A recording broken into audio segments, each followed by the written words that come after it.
A aplicação da teoria econômica da Seitiana foi uma das palestras que eu fiz num seminário especial. E interessante, eu já tinha lido sobre isso e não me tinha dado conta de várias coisas. Você lê, mas parece que lê assim por alto, não presta atenção. Quando você tem um compromisso, você lê com seriedade. A economia do nada é a economia da Itoen. Itoen não é propriamente uma religião, é uma comunidade. Tanto o Dr. Masaru Taniguchi como o Sr. Mokichi Okada, que é fundador da Igreja Messiânica, passaram pela Itoen. O Dr. Masaru tinha muito contato com o pessoal da Itoen, inclusive o pessoal da Itoen ajudou muito ele, que tinha uma revista, publicou os artigos dele, ele escrevia, assim por diante.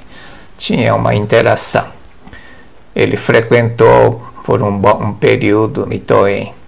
E ele está contando da época, como é que ele interpretava essa questão da economia do nada. Isso ajuda muito a você entender a evolução. Como ele fala da evolução, você vai entender também o que quer dizer economia do nada, o que é matéria, não existe matéria é o nada. Segundo ela, Itoen, riqueza infinita surge do nada. Despojando-se de tudo, consegue-se tudo. E isso é aplicado e comprovado pela Itoen no campo da economia. Uma comunidade lá em Kyoto, não esqueço o nome, mas ainda existe. Tem pouca informação, mas tem um site, um blog que explica. Se você procurar, vai conseguir encontrar.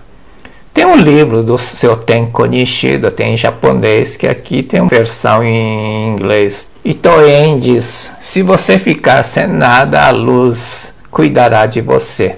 Dr. Masaru Taniguchi: o significado real dessas palavras eu só entendi recentemente.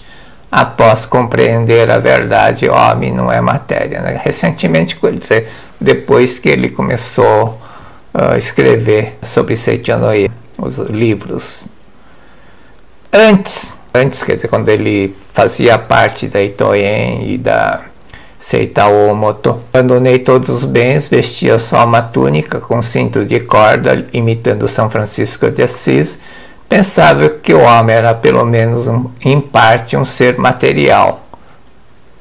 Mesmo eliminando os bens materiais, ainda me restava a matéria chamada corpo. E por isso achava que era impossível ficar completamente sem nada.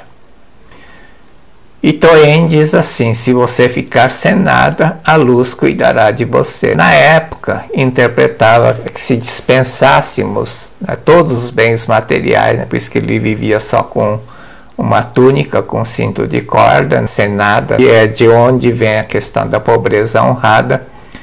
Receberíamos de luz. A Itoen, o Shoten Konishida, não usa Deus, não usa luz, não fala em Deus, não fala em natureza búdica. Receberíamos da luz os elementos materiais necessários para sustentar o nosso corpo carnal.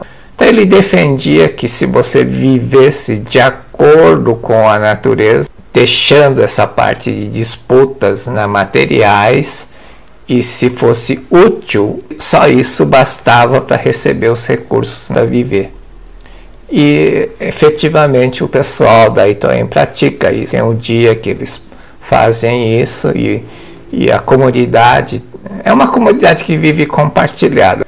Hoje, se for lá no Kyoto, onde tem a sede deles, e moram acho que umas 100 ou 200 famílias. Tem escola, tem tudo, mas ninguém tem renda individual, não tem posse individual. Tudo que produz lá vai numa caixinha comum, vamos dizer, e é compartilhado. Eu não vou entrar em detalhe porque eu também não sei exatamente. Consegue achar alguma informação na internet. Na época, eu interpretava que se dispensasse os bens materiais, eu ia receber de Deus, da luz, as coisas necessárias para viver, para sobreviver. Era uma ideia infantil e simplista devido ao nível de espiritualidade da época, ele diz, comentando agora. Era uma ideia infantil. Eu dou, fico sem nada, ao ficar sem nada, Deus me dá o recurso necessário. Essa era a ideia bem infantil mesmo.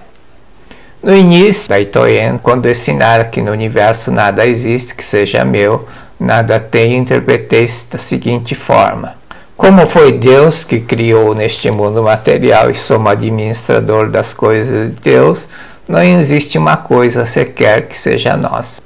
Tem gente na Seitianoye que prega isso. Nós somos administrador das coisas de Deus. Né? Não somos propriamente administrador das coisas de Deus. Deus não tem nada que ver com essas coisas desse mundo fenômeno. Isso aqui é manifestação da mente. É bom para desapegar, não é verdade. Eu sentia que era ser espiritual, mas tinha vaga sensação que era existência material. Como existência material, pensava que Deus iria fornecer coisas materiais para me sustentar.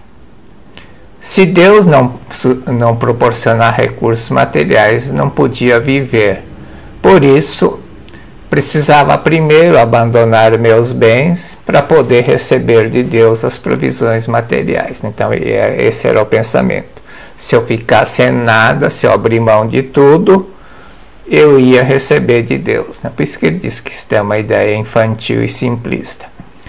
Dar os meus bens era condição para receber de Deus fornecimento ilimitado de bens materiais. Dar meus bens era condição para receber de Deus fornecimento ilimitado de bens materiais. Agora pensa, qual o sentido de dar meus bens para receber bens materiais de volta de Deus? Deus é um investidor, toma emprestado meu carro, meu dinheiro, ele investe no céu e depois devolve. Será que é isso? Pior que tem muita gente que ainda cai nesse golpe. Se der bens, Deus vai devolver bens. Só pensa um pouco. Por que se eu der o carro, o dinheiro, sei lá, chácara, fazenda, para Deus, Deus vai me devolver bens materiais aumentados ainda por cima, né? Não tem muito sentido. Por isso, tem até uma variante. Quanto mais se dá, mais os bens aumentam. Tem uma explicação que o Dr. Masaru Taniguchi dá, respondendo uma pergunta de um comerciante. Né? Não é esse tipo de dar que está falando. Dar posse, dar dinheiro, dar carro, dar fazenda, dar boi. Por quê? Ele pensava que tanto os meus bens que eu deveria abandonar, como os bens que me seriam fornecidos por Deus, ambos fossem coisas materiais. E então tinha errônea conclusão que ele tinha na época. Ele precisava da matéria, precisa de recursos materiais, todo mundo precisa de recursos materiais. Uns vivem da matéria fornecida por Deus, que era o caso dele, que achava que a matéria é fornecida por Deus. E outros, matéria obtida tirando dos outros, pela ganância. Mas ambos dependem da matéria. Um acha que a matéria, né, o recurso vem de Deus, e o outro recurso eu pego dos outros, obtida pela ganância. Mas ambos dependem de recursos materiais. Isso não é vida desprovida de tudo, como diz a Itoen. Se alguém ainda pensar dessa forma, deve mudar. O homem não vive da matéria, o homem vive da palavra de Deus. Deus já disse: eis que vos dei, a minha graça te basta. Isso Jesus Cristo comprovou, né, quando fez o milagre de multiplicação de 5 peixes, 5 pães. Não vou entrar em detalhe, está lá no livro Evangelho segundo João, do Dr. Masaru Taniguchi, a 9ª preleção. Vale a pena ler. Abre a cabeça. A minha graça te basta. O que Jesus fez? Tinha 5.000 pessoas, tinha 5 pães. E o que ele fez? Só mandou todo mundo sentar e deu graças. Graças te dou pelos 5 pães. O que falta no ser humano não é 5 reais, ou 50, ou 500, ou 5.000, ou 500.000 reais. Isso não vai resolver problema nenhum, na verdade. 5 reais, ou 50, ou 500, ou 5.000, ou 5 milhões, não resolve problema de ninguém. Dê graças. A minha graça te basta. Tem 2 livros que abrem os olhos, a cabeça, que fala da explicação da multiplicação dos 5 pães. Um é nesse livro do Evangelho, de explicação do Evangelho segundo João, E o outro livro é do Joel Goldsmith, também explica isso de forma brilhante, né? Você vai entender que quer dizer a minha graça te basta. É a mesma explicação no ensinamento, o fundamento do seu Tenko Nishida. Se você ficar sem nada, cuidará de você. A luz cuidará de você, quer dizer, a graça já foi dada. Quando você perder as intenções egoístas, quando você deixar de ter a consciência material que separa eu do outro, naturalmente vai vir o recurso. Não sei se está muito complicado, deve estar. Não tem nenhuma pergunta específica. Por enquanto, depois deve de ter, porque não é muito fácil entender isso.